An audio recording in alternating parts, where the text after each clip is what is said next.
Ladies and gentlemen, boys and girls, today we are going to publish our Shopify store. So let's get into it.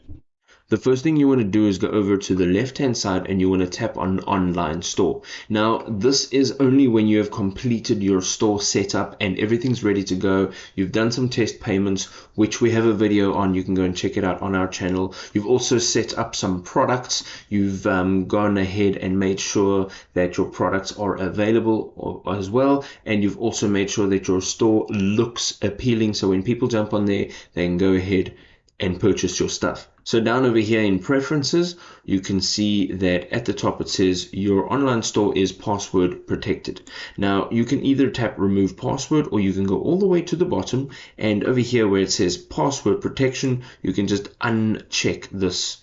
Alright, so once you uncheck this, you may have to enter in your email address and password just to verify this change.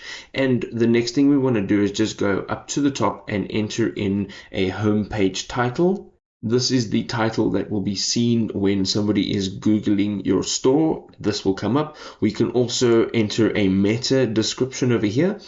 And then you can also go ahead and set up your social sharing image.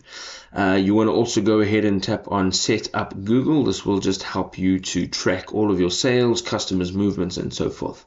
What you want to do now is go ahead and tap on save, and once you do so, your Shopify store will now be live and published and available to the public.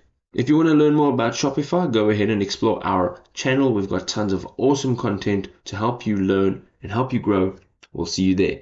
Peace.